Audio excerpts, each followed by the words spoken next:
Essa é a explicação mitológica da ambição humana. Vamos refletir aqui a partir do mito do Dédalo e do Ícaro, dessa sequência de reflexões sobre mitologia greco-romana. Meu nome é Vitor Lima, eu sou seu professor de filosofia de hoje e de sempre. Isto não é filosofia.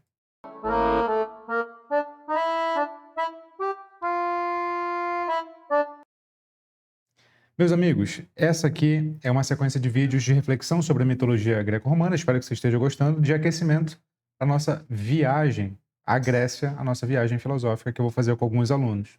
Ela já está marcada, ela vai acontecer no dia 7 de abril, mas eu estou fazendo esse aquecimento aqui para você que, por algum acaso, não teve a oportunidade de ir para essa viagem.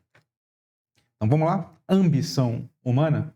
Eu vou usar aqui a síntese do Gustav Schwab nas mais belas histórias da antiguidade clássica, certo? Então vamos ao resumo do Schwab. Dédalo era um homem habilidoso e era um construtor e escultor que trabalhava com pedras. No mundo inteiro suas obras eram admiradas e de suas estátuas se dizia que eram como criaturas dotadas de alma. Nas obras dos mestres mais antigos, os olhos eram sempre fechados e as mãos, junto à parte lateral do corpo, pendiam sem vida. Ele foi o primeiro a conferir olhos abertos às suas esculturas e a fazer com que estendessem as mãos e parecessem estar caminhando. Mas Dédalo era vaidoso e ciumento, e essa fraqueza levou-o ao crime e à miséria.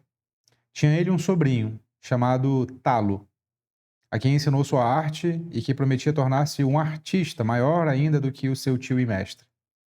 Já em sua juventude, Talo descobriu o torno para cerâmica.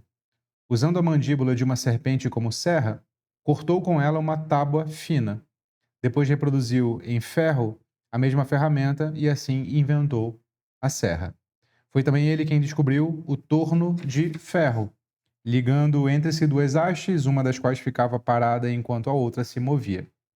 Inventou outra ferramenta, mas tudo sem a ajuda de seu mestre, e assim logo conquistou fama. Dédalo temia que o nome do aluno logo superasse o do mestre. A inveja dominou e ele matou o jovem traiçoeiramente, jogando-o do alto da cidadela de Atenas.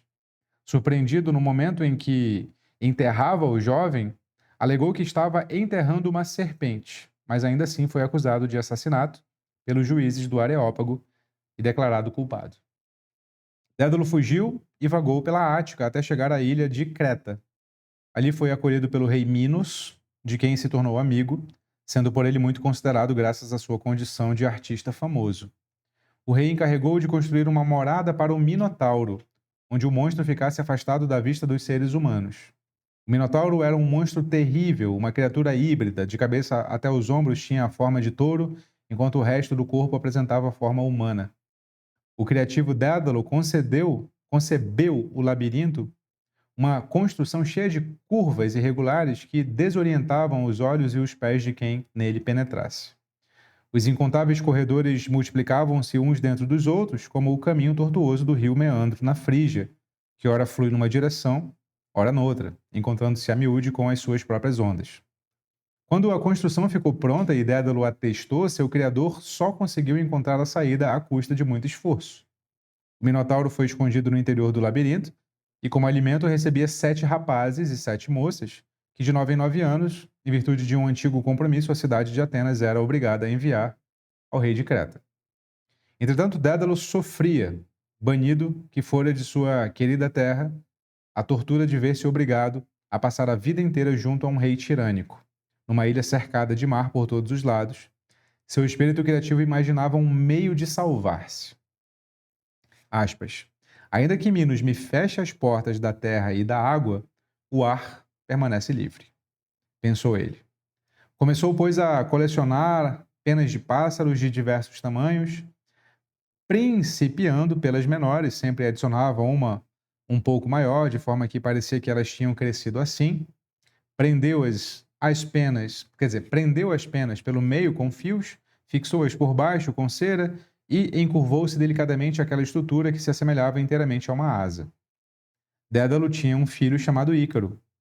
Este gostava de ficar com o pai, ajudando-o em seu trabalho com suas mãos infantis, o pai não se incomodava com isso e sorria diante dos esforços inábeis do filho.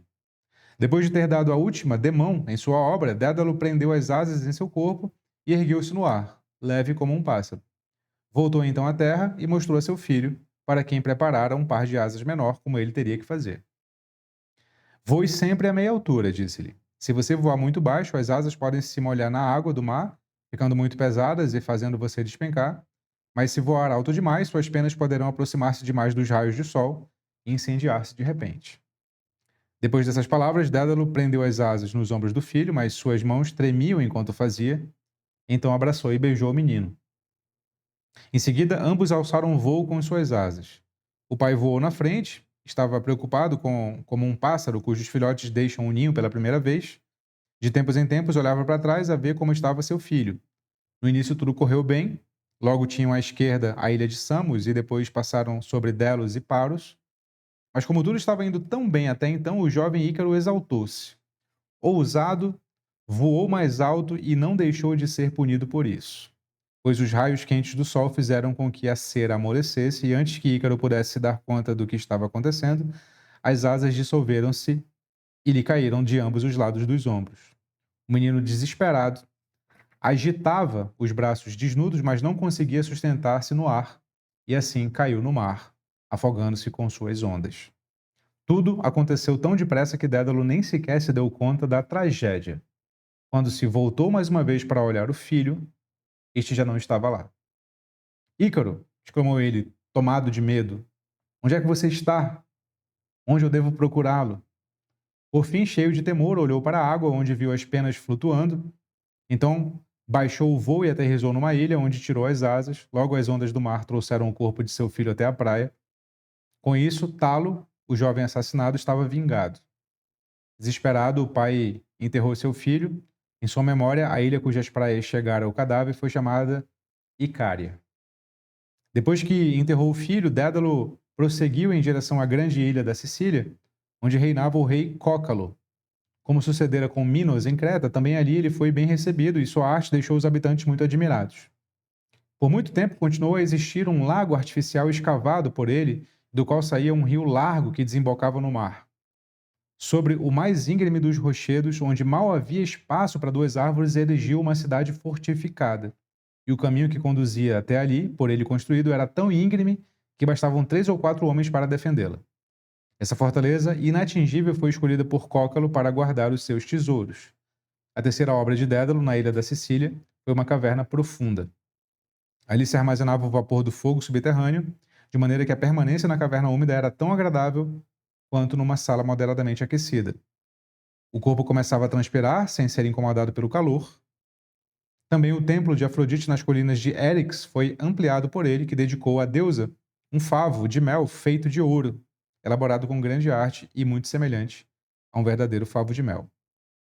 Entretanto, o rei Minos descobriu que Dédalo fugira para a Sicília e, para trazê-lo de volta à força, lançou uma expedição guerreira contra a Sicília. Preparou uma grande esquadra e partiu de Creta em direção a Agrigento. Ali chegando, desembarcou as suas tropas e enviou mensageiros ao rei Cócalo, pedindo-lhe que entregasse o fugitivo. Mas Cócalo, irritado com a invasão do tirano estrangeiro, imaginou uma maneira de destruí-lo. Fingindo que obedecia aos pedidos do cretense, convidou-o para o encontro. Minos compareceu e foi recebido por Cócalo com grande hospitalidade. Foi-lhe oferecido um banho quente para que descansasse a penosa viagem, mas quando ele estava sentado na banheira, Cócalo mandou aquecê-la por tanto tempo que Minos morreu sufocado na água fervente. O rei da Sicília entregou o cadáver aos cretenses, afirmando que o rei tinha escorregado no banho e caído na água fervente. Com grande esplendor, Minos foi enterrado em Agrigento por seus compatriotas e sobre o seu túmulo se construiu um templo em honra a Afrodite. Dédalo permaneceu como protegido do rei Cócalo, formou muitos artistas famosos e foi fundador da cultura da Sicília. Mas depois da morte de seu filho Ícaro, ele não pôde mais ser feliz, e se por um lado, graças a seu talento, criava a beleza na terra que o acolhera, sua velhice foi triste e cheia de sofrimentos. Dédalo morreu na ilha da Sicília, onde foi enterrado. Então esse é o conjunto de mitos do Dédalo, e no meio deles a relação que ele teve com Ícaro. E como é que se explica a ambição humana? Ícaro e Dédalo, pai e filho, estavam presos no labirinto de Creta. Essa é uma das versões. Dédalo, arquiteto genial, fez o que sabia de melhor, criou, construiu asas com penas e cera para que pudessem escapar voando. Antes de decolarem, avisou: não voe baixo demais, ou o mar te engole, nem alto demais, ou o sol derrete as asas. Mas Ícaro era jovem e ambicioso, e a liberdade tem um gosto que embriaga. No começo, o voo foi perfeito. O céu aberto, o vento no rosto, o labirinto ficando para trás.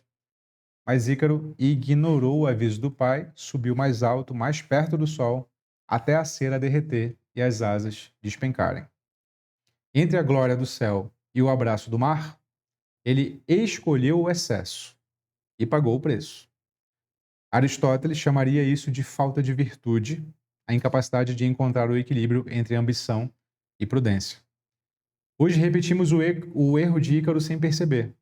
Corremos atrás de mais sucesso, mais dinheiro, mais reconhecimento, achando que o sol é o destino, e quando a queda vem, nos perguntamos onde foi que erramos.